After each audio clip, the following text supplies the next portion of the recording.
guys, welcome back to Bethaly Love Beauty. Today I have a first impressions and a comparison review between the Real Techniques Miracle Complexion Sponge, my beauty blender, and the sponge right here, which is by True Fiction. It doesn't have a name, so I'm just going to call it the beauty sponge. Now, everybody knows how much I love, absolutely vouch for the beauty blender.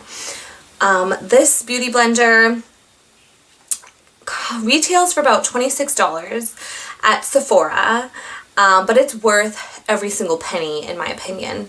It just allows for a flawless application, seamless application of your foundation.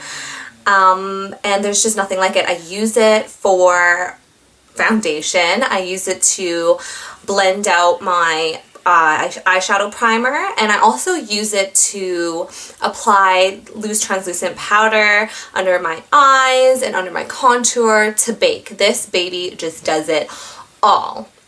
But I know that there are some of you who may be skeptical or not wanting to spend that much on a sponge. I know I was in that boat as well, but I decided to take a plunge and try the beauty blender with one of the gift cards actually that I received for my birthday. So thankfully I did that because my foundation routine has never been the same. I went from brushes to the beauty sponge or beauty blender, and I haven't been able to go back. I mean, when I do use my brushes, I still have to go back in with my beauty blender and just dab everything out just for that kind of airbrush seamless look. So this Real Techniques Miracle Sponge retails for, I believe when I was online, it retailed for $11, and you get 2 in a package.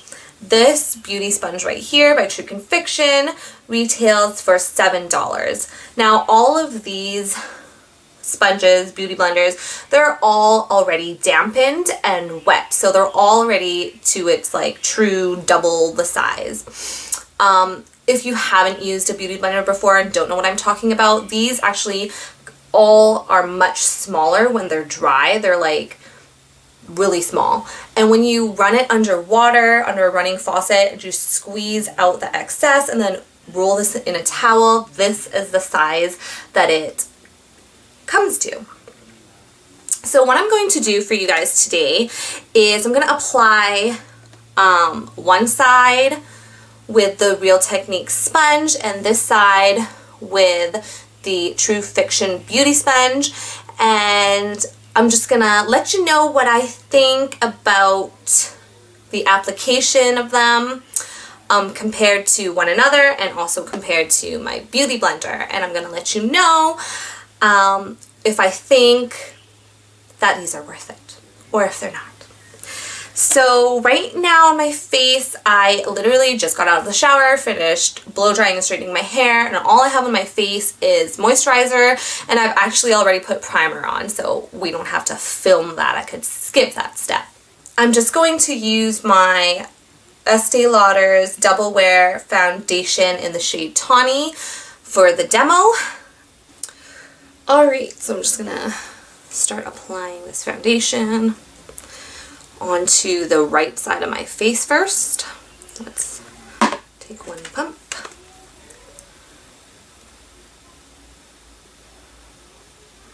Now this foundation does set pretty quickly, so I'm gonna have to try and work fast.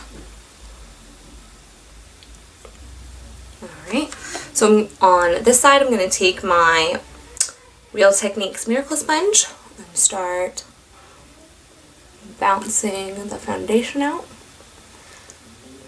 Now right off the bat I can tell you that this sponge is a lot stiffer than the beauty blender. As for application, I mean, I feel like it's doing a pretty good job so far. I'm going to try this other side here. It just doesn't bounce as much as the Beauty Blender, in my opinion. It's a lot stiffer, for sure. But I do like how this portion, this side right here, is flat. I like how it gets underneath your eye area and fits there, or even on the side of your nose. Now I'm gonna go on to my other side, my left side, and I'm gonna use the True Fiction sponge.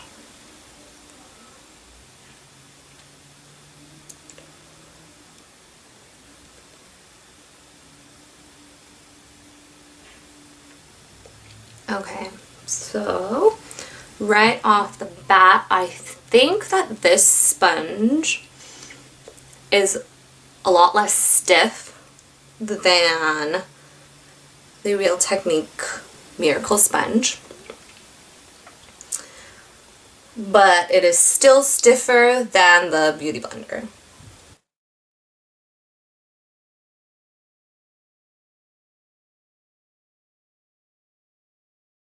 This is the foundation now applied on my face.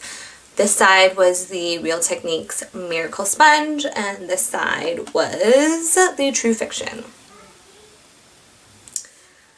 So, honestly, they both did a good job, I think.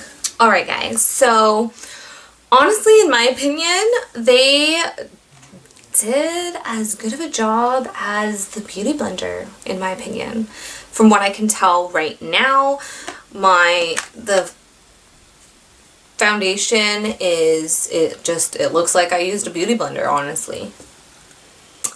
I don't feel that either of them soaked up more product than the other. The only complaint that I have is that they are much stiffer than the Beauty Blender, and in my opinion just a little bit harder to work with because of that, because the whole point of this Beauty Blender is that you bounce the foundation on your face to stipple it into your skin, and this is just easier to work with than these two. But if you're unwilling to spend the $26 on the Beauty Blender, then I say go ahead and try out one of these babies. This one was more stiff than this. This one was closer to the Beauty Blender, I would say. But I do like how this has a flat surface here to get into the crevices under your eyes and for down your nose. Yeah, I would say they're both good dupes in my opinion. But I still prefer the Beauty Blender over these just because this is easier to work with and it's more bouncy. But for application, I feel that they all did a good job. So there you have it. I hope you guys enjoyed this little review and comparison on these three sponges. If you did, please give this video a big thumbs up and subscribe to my channel. You guys can stay connected with me by following me on Instagram, Snapchat, Twitter, and you can also see other reviews that I've done on my blog, all of which you can find down below in the description. Thanks for watching, guys, and we'll see you soon. Bye!